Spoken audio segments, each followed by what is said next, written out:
नमस्कार, स्वागतम। आज हम भर्तृहरि नीति शतक में एक ऐसे श्लोक की चर्चा करेंगे जिसके माध्यम से ये जानेंगे कि हम कोई भी वस्तु इस संसार में तभी प्राप्त कर सकते हैं जब पहले हम उसके लिए पात्र बने। हम अपने भीतर ऐसी योग्यताएं उत्पन्न करें, ऐसे स्किल डेवलप करें, ऐसी ज्ञान की प्राप्ति करें जो कि हमको पात्र बना दे उस सब को पाने का जिसके हम सपने देखते हैं, जिसकी हम इच्छाएं करते हैं। तो सपने सभी लोग देखते हैं, इच्छाएं सभी लोग करते हैं और अमुक अमुक वस्तु को प्राप्त करने के लिए, इच्छित वस्तु को प्राप्त करने के लिए लगे रहते हैं। लेकिन हमारे शास्त्रों में बताया गया कि पहले आप उसका पात्र बनिए। जब आप उसका पात्र बन जाएंगे तो वह वस्तु आपको स्वयं ही प्राप्त होने लगेगी। कैसे, इस पर विचार करते हैं।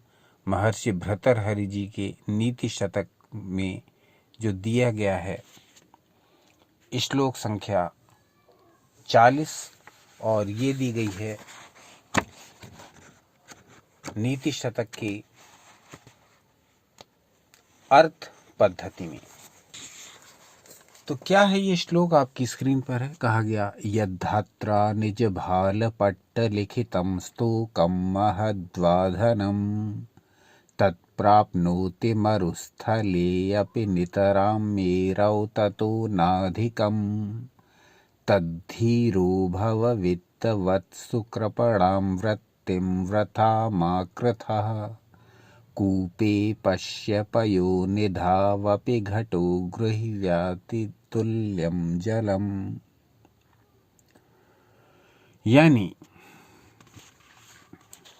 विधाता ने जो थोड़ा सा धन या अधिक धन हमारे ललाट की तख्ती पर लिखा है, यानी हमारे भाग्य में लिखा है, वो रेगिस्तान में भी निश्चय ही प्राप्त हो जाएगा।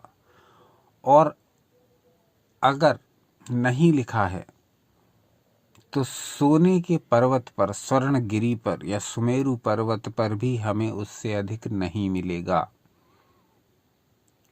इसलिए धैर्य से काम लेना चाहिए।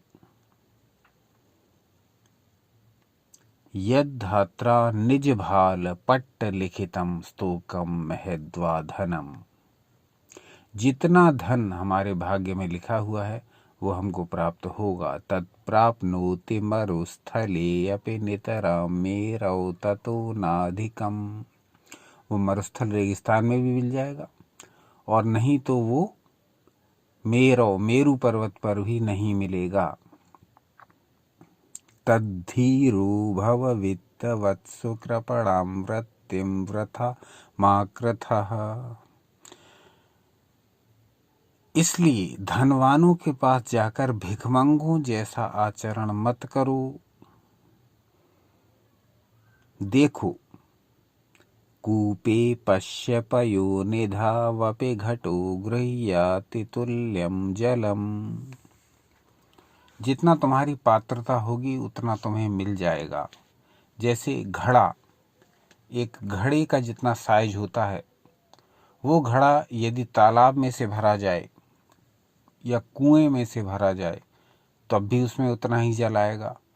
और वही घड़े को ले जाकर के समुद्र में चले जाएं, जो कि अथाह जल राशि का भंडार है, तो भी घड़े में उतना ही जल आएगा।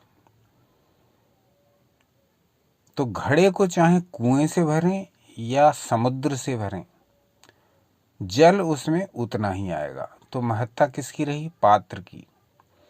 तो पात्र हम अपने आप को बनाएं। पहले पात्र बनाएंगे तब हम अधिक धन की प्राप्ति कर पाएंगे, अधिक अपनी इच्छाओं की पूर्ति कर पाएंगे।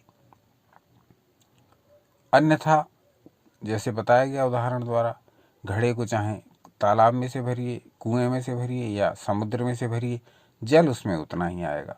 तो हम अपने को पहले पात्र बनाएं। यदि हम बड़े पात्र हों तो हमारे अंदर अधिक जल आ पाएगा। इसी प्रकार से यदि हम अपने स्किल्स को डेवलप करें, यदि हम अपनी क्षमताओं को बढ़ाएं, तो फिर हम उन वस्तुओं को प्राप्त कर सकते हैं जिनकी हमने इच्छा की है, जो हमारी अभीष्ट हैं। तो ऐसे ही सुंदर सुंदर नीति वाक्यों से सनातन शास्त्र भरे पड़े हैं। आप कहेंगे तो भर्तृहरि नीति शतक और भर्तृहरि जो शतक हैं नीति श्रृंगार और वैराग्य के, इनमें से सब श्लोक आपको सुनाएंगे। और आप कहेंगे तो अन्य नीति शास्त्रों से भी श्लोक आपको प्रस्तुत करेंगे। आज का अंक यहीं तक।